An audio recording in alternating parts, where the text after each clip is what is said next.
Rob Congdon.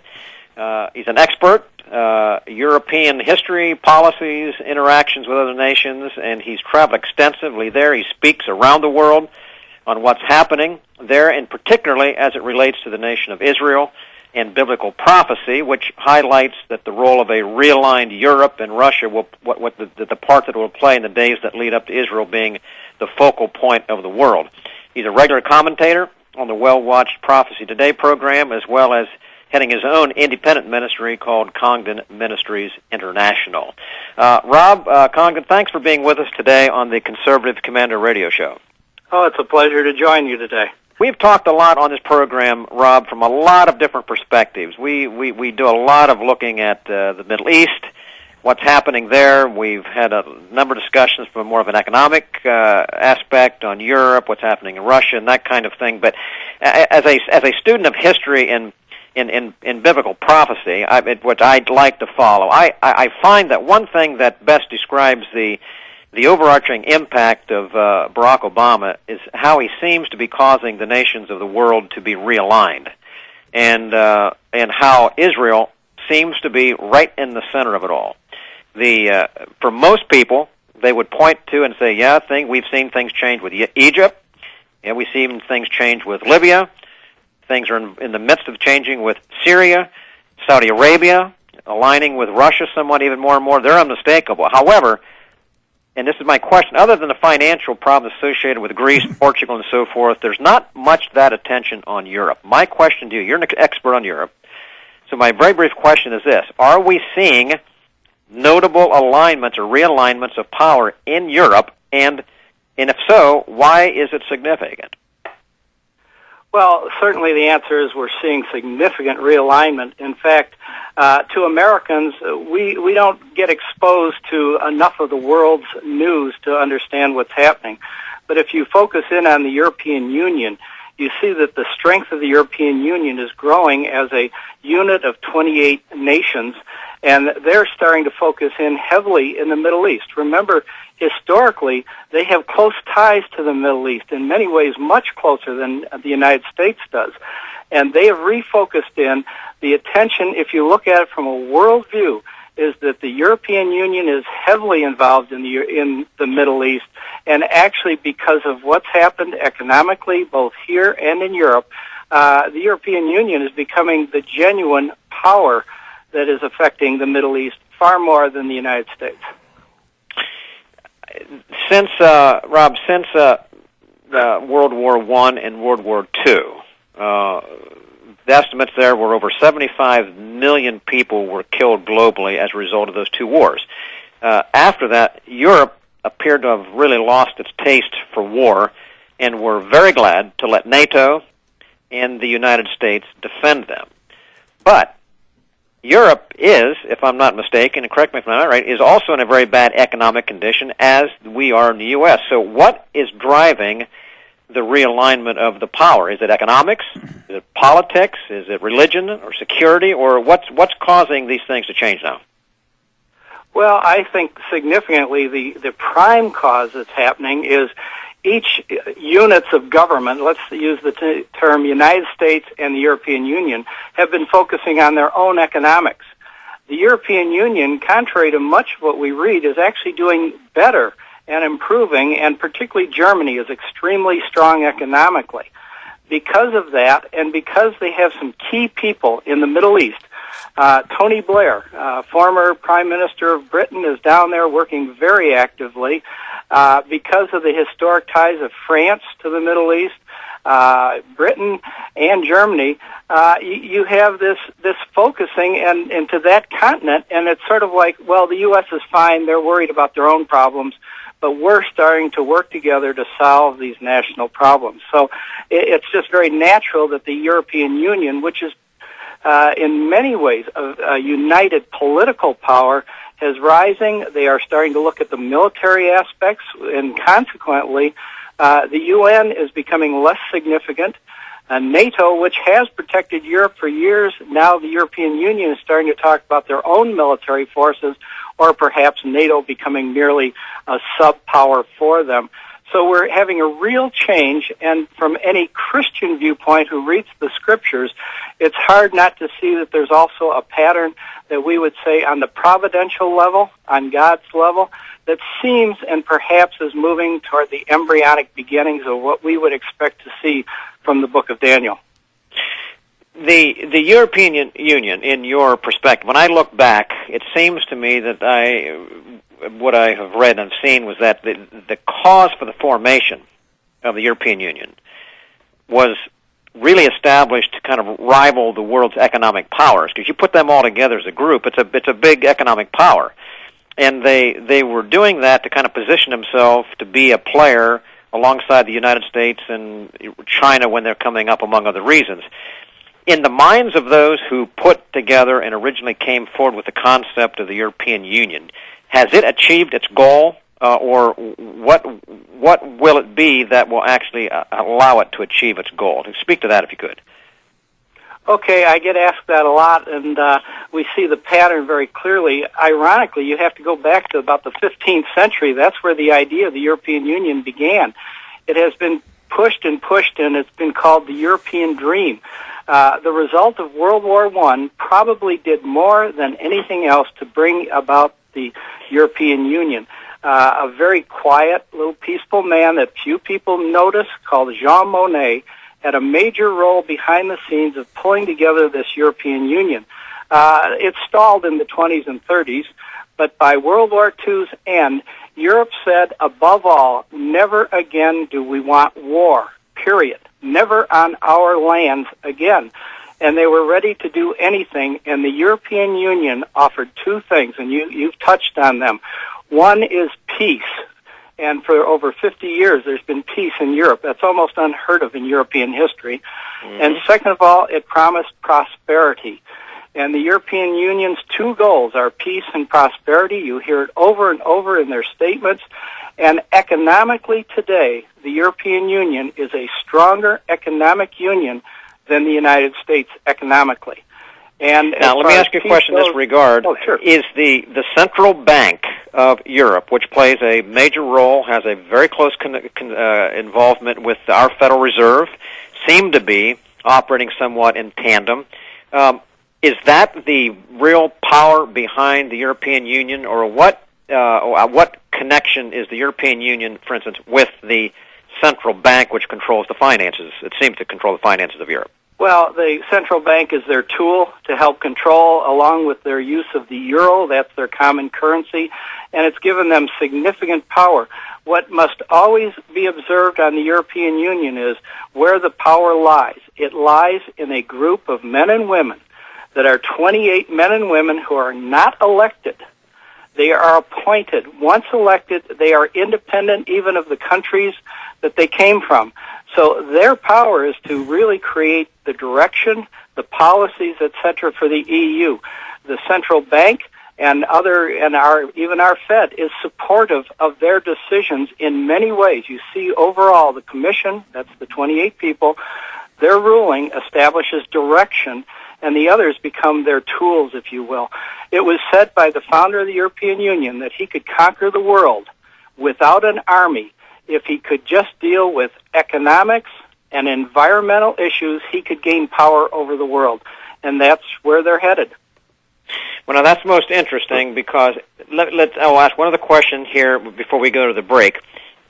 The interrelationship that you talked about with the Federal Reserve and the Central Bank, and the bank and Central Bank and the European Union, which one has higher priority? Who's calling the shots effectively? Federal Reserve or the Central Bank, or is it shared? It's shared, but always keep in mind we're in a global world situation today. Even America's leaders, our presidents of the last three of them, have all thought globally. So they're ready to support a global movement. All right, and hold that, Rob Congdon. I want to come back on that issue. On the other side, we're going to talk about the New World Order. Hang on to that. We're going to come back and see how that all ties together. Now, Rob, before we left on the break, we were beginning to touch on the fact of this broader effort that's really been in existence for a long time, really, within Europe to kind of consolidate themselves and have them emerge as both a political power, an economic power, and so forth, and that's being involved. Now, the question I have for you is this. I can recall that when our current president, Barack Obama, was elected, and actually folks can go and bring it up on YouTube. They can actually see this interview. But Henry Kissinger was interviewed, and he was asked relative to his view on the importance of the election of Barack Obama. And he stated in that interview that Barack Obama was selected as the man, his words, to usher in the New World Order. Now, anybody who follows politically and so forth knows that George Bush Sr. made a big deal about the New World Order, and so did Jr. follow along in many cases. What is the relationship from what they were calling and referring to the New World Order and the European Union and the United States? Can you cipher the differences or the similarities in what they're talking about? I think in many ways they're both talking about the same direction, believing that a single world government would be the key to world peace and solving economic problems. The difference is the European Union, which is trying to restore, and they literally say this, the Roman Empire, which is what the President of the Union has declared they are an empire. They see them as the leaders, with the U.S. being one of many nations that form the European Union. Their goal is to absorb the United States. So the difference would be perhaps President Obama viewed it as we're going to be the world leader. In reality, the European Union sees that they will do that, and countries like the United States will be part of their ultimate 108-nation union that they envision. So that's a significant difference between the two of them.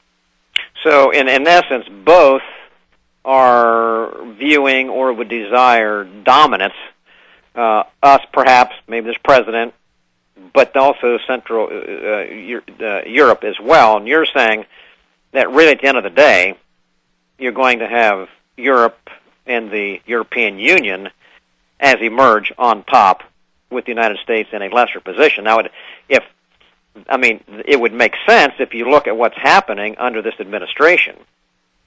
A significant weakening of our military, a significant weakening definitely by all of the spending that's taking place in this country with debt we can't ever pay back. We are, once the head, becoming the tail from a financial perspective. Are those the kind of things that you see that elevate Europe and diminish this nation? Absolutely. In fact, years ago, I wrote a book on the subject, and I've written several papers since that I've published that suggested the United States would have to decline economically and cease being the major influence to the world. We're living in those days. And at the same time, we've seen a parallel growth of the European Union's strength. The key powers of the European Union have accomplished much. And if we look at some world affairs more recently, you'll find that often they call on the U.S. to help them, but the one who's making the decision is the European Union leaders, and we have gone along with that. That has been working particularly in the more recent conflicts down in North Africa. And so that is the trend. It's been moving steadily. It's pretty well moving where I've expected it to, as have many observers of the European Union and the United States. A couple weeks ago, there was a key vote in the country of the Ukraine, where they appeared that the folks on the ground wanted to stay with Europe, but the powers that be have put them now back under the umbrella of Russia. What's going on there from that perspective, and is that significant? And is there any other countries in that area that are also on the fence, leaning one way or the other, that we may see some breakout of in the near future? Well, certainly the Ukraine, interestingly, their name means on the edge when it's translated into English.